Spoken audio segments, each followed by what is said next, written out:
لي هذا المشروب حتى تبغي تنعسي وتوجديه وتشربيه وتنعسي وتفكريني. عرفتي غادي يخرج لكم واحد العجب العجيب اللي غيخرج لكم من الصدر ديالكم، من البلغم ديالكم. هادشي اللي غتخرجيه غتصدمي، السموم كلها من الجسم غادي تحيد بفضل هذا المشروب. ان شاء الله غادي يكون سبب الشفاء. راها روعه هاد الوصفه، ما نقولش لكم المده ديالها 3 ايام وغادي تقولي باي باي للسعال باذن. السلام عليكم ورحمه الله تعالى وبركاته. مرحبا بكم من جديد في قناتكم مطبخ اميره.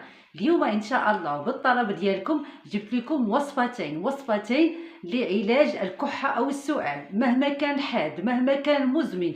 ان شاء الله ما نقولش لكم راه من اول الاستعمال ديال هاد الوصفتين اللي غنعطيهم لكم غيجيب الله الشفاء. غديريها مده 3 ايام ونساي عليك الكحه والسعال مهما كان، والمشاكل ديال الربو ومشاكل ديال الالتهابات ديال الحلق باذن الله غنتخلصوا بها بهاد الوصفتين. واول حاجه كنشكر الاسود المغرب، فرحتونا وجبتوا لنا الكاس هذا، يعني شي حاجه واعره بزاف، يعني فرحه ان شاء الله تكون دائمه باذن الله. نشوفوا هذه الفرحه بحال هذا، يكون عندنا الكاس في المغرب، شي حاجه زوينه. الف مبروك للاسود ديالنا والمنتخب ديالنا، ومبروك للمغرب وكل جميع الدول العربيه. شكرا. ودابا على بركه الله غادي نبدا نقدم لكم اول وصفه ان شاء الله اللي غادي ديروها روعه. نعطيكم وصفتين باش كل واحد يشوف الوصفه اللي مناسبه ليه باذن الله. الوصفه الاولى غادي تكون ان شاء الله بهذا البذور الكتان، هي زريعه الكتان فقط، غير هاد زريعه الكتان. وزريعه الكتان ماشي شي حاجه سهله، راها فيها فوائد كثيره جيت ندوي عليها. فيها اوميغا 3، فيها اوميغا 6، غنيه بالمغنيسيوم، في كتحيد ديك السموم من الجسم. لا جيت ندوي عليها راه عندها حلقه كامله، ما بغاش نطول عليكم، بغيت نعطيكم الاختصار ديال الوصفه لان بزاف ديال البنات كيقولوا لي كطولي في الفيديوهات. هاد البذور الكتان روعه. غنوريكم الطريقه كيفاش غادي ديروها باذن الله. اول حاجه هاد البذور الكتان غادي ناخذوا المقدار اللي غادي نديرو ان شاء الله في هذه الوصفه. غادي نطحنوا الكميه اللي غتناولوها. بغيتو تطحنوا الكميه اللي تبقى لكم، ولكن هي كتاكسد، المهم كتصلح لمده اسبوع. تفوت الاسبوع غير رميوها مابقاش عندها فائده، او طحنوا الكميه اللي غادي تكون ديال اليوم او ديال مده 3 ايام، لان الوصفه غير مده 3 ايام صافي راه موجوده زريعه الكتان. ونبداو على بركه الله نقدم لكم الوصفه. تابعوا معايا.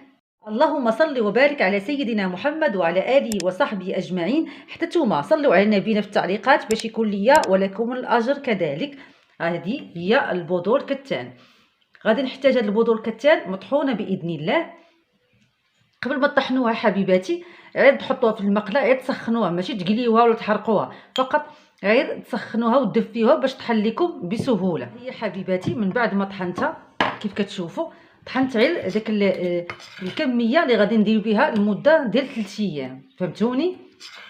صافي اللي طحنتها باش تبقى مزيانه وما تاكسدش ليا. راها زوينه هاد البذور الكتان روعه. اش نقول لكم، راه كتخرج لكم من الصدر هذوك السموم كامله. عرفتي انا راه تصدمت من استعملتها عرفتي خرج لكم شي حاجه غادي تفاجئوا من داخل الصدر. هذاك السموم كلها غتخرجها لكم، غتشوفوها غتصدموا، ولكن ما تصدموش. راه روعه باذن الله. غادي نحتاجوا الحليب يكون مغلي تتغليو حتى يدفى لكم. وغادي نوضعوه فيه الملعقه ديال زريعه الكتان اللي طحناه.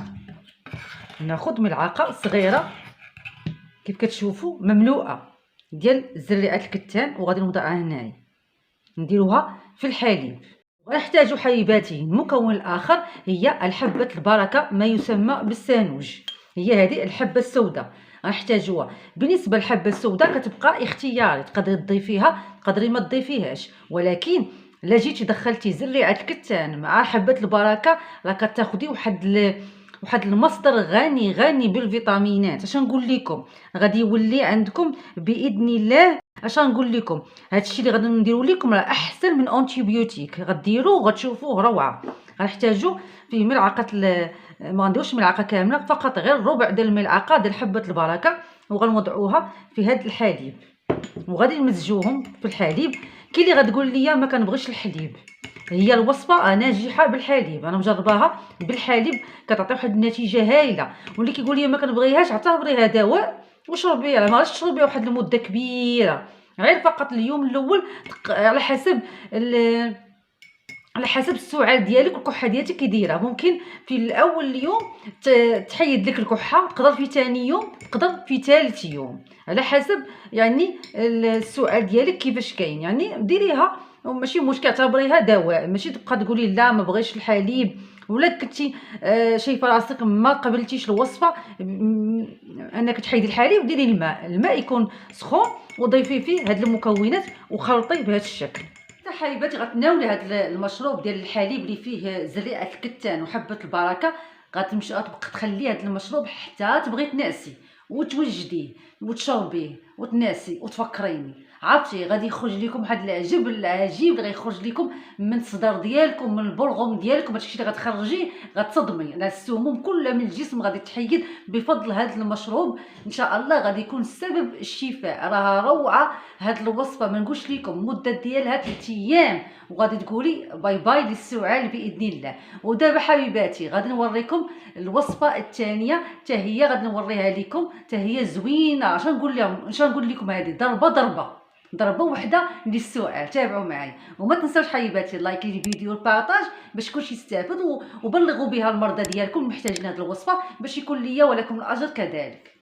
بسم الله على بركه الله. نمشيو نوريكم الوصفه الثانيه. الوصفه الثانيه غادي تكون بصله حمراء. بصله حمراء وما ادراك ما البصله حمراء، ها مضاد حيوي طبيعي. اش نقول لكم، مصدر رائع لعلاج السعال. راها ضربه ملي نقول لكم ضربه وحده ديريها وتفكريني، تحيد لك السعال من اول استعمال. ديريها مره في الاسبوع صافي، وقت ما تشوفي راسك تزيرتي ديريها. اش نقول لكم، المهم غتاخذوا بصله حمراء تكون متوسطه الحجم، ما كانش بصله حمراء ماشي مشكل، وتاخديها تقشريها وتغسليها وتحكيها، وغادي تحتاجوا غير الماء ديالها فقط. غادي نصفيوها وناخذوا الماء ديالها، وناخذوا هذاك الماء ونوضعوه في الكاس ونضيفوا ليه العسل طبيعي، عسل ديال النحل يكون طبيعي افضل. صافي ملعقه تكون صغيره مملوءه ديال العسل، وتخلطي ليا هذاك الماء ديال البصل صافي وتشربيه، تخليها حتى الليل وتشربيه وتفكريني. عرفتي اش نقول لكم، راه ضربه وحده دقه بطله للمشكل ديال السعال او الكحه. ما نقولش لكم غتنساي مره واحده، راه زوين هاد الوصفه. واخا حبيباتي كيجيك المذاق مذاق شويه قوي ما تقدريش تستحملي، ولكن راه ملي نقولوا دواء واحد يستحمل. غمضي عينيك وشربيها دقه واحده وتفكريني صافي. ملي تشوفي شي حاجه راه الدواء ديالك باش تعالجي راسك وتهني من هذيك الكحه. هذيك الكحه ملي كتولي الانسان كتشد وراه كتسوس لك الجسم كامل من جراء ما كتكح بيه. راه بزاف ديال المتتبعات كيتواصلوا معايا وعندهم هذه الكحه المزمنه، وعندهم هذه الكحه اللي كتجيهم في نزلات البرد، يعني راها كتسوس الواحد. وان شاء الله بهذه الوصفتين باذن الله قولي وداعا للسؤال. ديري الوصفه الاولى راها واعره، والوصفه الثانيه هي زوينه. اختاري الوصفه اللي كتناسبك باذن الله، راها كتليق للكبار الصغار الاطفال. بالنسبه لهاد البصله حيت غادي نحليوها بالعسل الحر ما كتليقش لاصحاب السكري. اصحاب السكري ديروا الوصفه الاولى او ديروها بلا عسل، اللي كنتو كتصبروا الماء ديال البصل تشربوه بحال هكا بلا ما تحليو شربوه، او ديروا الوصفه الاولى. هذا بالنسبه لاصحاب السكري. والله يشافي جميع مرضانا ومرضى المسلمين، وكنشكركم على المشاهده والمتابعه، ونشوفكم في فيديو جاي. الى اللقاء، مع السلامه.